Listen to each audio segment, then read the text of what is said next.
Welcome to స్వతంత్ర special ride.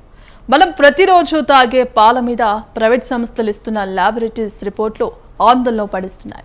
పసిపిల్లల నుంచి పెద్దవాళ్ల వరకు పాలు ఎంతవరకు సురక్షితమనే ప్రశ్నలు ఉత్పన్నమవుతున్నాయి.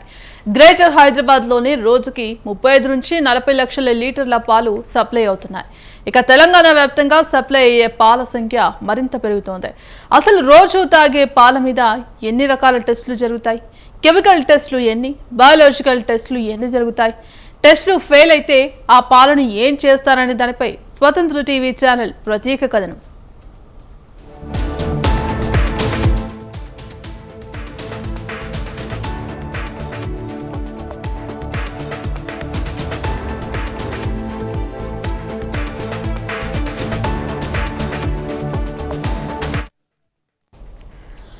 సామాన్యుడి స్వరం అంటూ తెలుగు రాష్ట్రాల్లో తనదైన ముద్ర వేసుకున్న స్వతంత్ర న్యూస్ ఛానల్ ఇప్పుడు సామాన్యుడి నిత్యావసరాల్లో జరిగే కల్తీలపై సమరం ప్రకటించింది.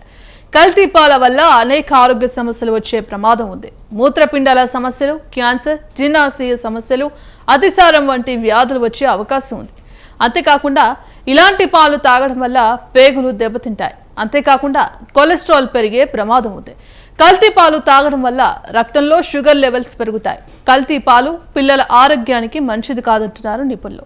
ఈ పాలు తాగిన పిల్లలు తీవ్ర అనారోగ్యానికి గురవుతారు. కల్తీ పాలు తాగిన పిల్లలు గ్యాస్ట్రోఎంటెరైటిస్, కడుపు నొప్పి సమస్యలు, ఫీవర్, టైఫాయిడ్, వాంతులు వంటి సమస్యలు వస్తాయి. పిల్లలకే కాదు పెద్దల ఆరోగ్యానికి కూడా తీవ్ర ముప్పు ఉంటుంది. అందుకే ప్రజలు కల్తీ పాల పట్ల అప్రమత్తంగా ఉండాలని వైద్యులు చెబుతున్నారు.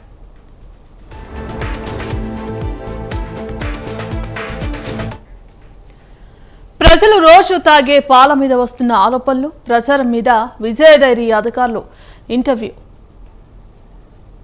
ప్రస్తుతం మనం విజయ డైరీకి సంబంధించిన హెడ్ ఆఫీస్లో ఉన్నాం. ఇక్కడ అధికారులతో మాట్లాడదాం. ఈ పాలకు సంబంధించి ఎన్ని రకాల టెస్టులు జరుగుతాయి, ఎన్ని రకాల టెస్టులను దాటుకొని అవి ఒక పాల ప్యాకెట్ రూపంలో బయటికి వచ్చి వినియోగదారుడికి చేరుకుంటాయని కూడా తెలుసుకుందాం. ప్రస్తుతం మనతో పాటు విజయ డైరీకి సంబంధించిన క్వాలిటీ కంట్రోల్ హెడ్ కవిత మేడం ఉన్నారు. వారిని అడిగి తెలుసుకుందాం. మేడం, పాలు అనేది మనిషి నిత్యావసరాల్లో ఒకటిగా ఉంది.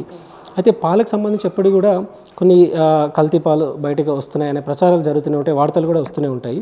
మరోసారి అలాంటి ప్రచారాలు జరుగుతున్నాయి. ఈ పాలకు సంబంధించి రైతుల దగ్గర నుంచి తీసుకున్నప్పటి నుంచి ఒక పాల ప్యాకెట్ బయటికి రూపంలో వచ్చేంత వరకు ఎన్ని రకాల టెస్టులను దాటుకొని అవి బయటికి వస్తాయి? ఏ టెస్టులు జరుగుతాయి మేడం? సుమారుగా మనకి 14 జిల్లాల నుంచి పాలు ప్రొక్యూర్ చేస్తామండి. విజయ తెలంగాణ బ్రాండ్ మీద హైదరాబాద్లో వివిధ జిల్లాల్లో మేము పాలు మార్కెటింగ్ చేయడం జరుగుతుంది. దాంట్లో సుమారుగా 8 వేరియంట్స్ మేము ఇప్పుడు ప్రస్తుతం మార్కెటింగ్ చేస్తున్నాం. రకరకాలుగా ఫ్యాట్, ఎస్ఎన్ఎఫ్ మీద ఆధారపడి దాన్ని 8 రకాల పాలు మేము తయారు చేస్తున్నాం. దాంట్లో వారిగా రైతు దగ్గర నుంచి తీసుకున్నప్పటి నుంచి పాల ప్యాకింగ్ అయ్యేంత వరకు సుమారుగా 28 నుంచి 32 రకాల టెస్టులు చేసిన తర్వాతనే అది వినియోగదారు దగ్గరికి వెళ్తుందన్నమాట.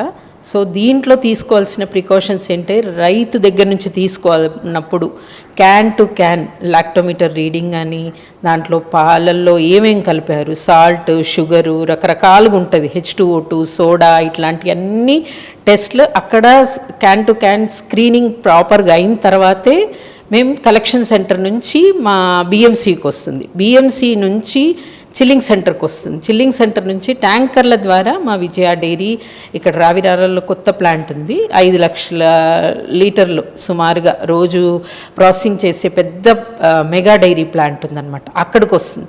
అక్కడికి వచ్చిన తర్వాత అక్కడ కూడా వివిధ టెస్టులు చేస్తాం అన్నీ. అంటే డైరెక్ట్ FT1 అని ఉంటుంది, దాంట్లో ఒక 8 పారామీటర్స్ 8 నుంచి 12 పారామీటర్స్ చేస్తాం. దాంట్లో ఏంటంటే యూరియా, సోడా, H2O2 ఇవన్నీ స్క్రీనింగ్ మొత్తం ప్రాపర్గా చేసిన తర్వాతే అప్పుడు ట్యాంకర్ అన్లోడింగ్కి మేము క్లియరెన్స్ ఇస్తాం. అది తీసుకున్న తర్వాత అక్కడ టెంపరేచర్ ఒకటి మెయిన్ 4 కింద డిగ్రీ టెంపరేచర్ కింద మనము పాలను తీసుకోవడం జరుగుతుంది. అక్కడి నుంచి మనం ప్రాసెసింగ్ స్టార్ట్ చేస్తాం.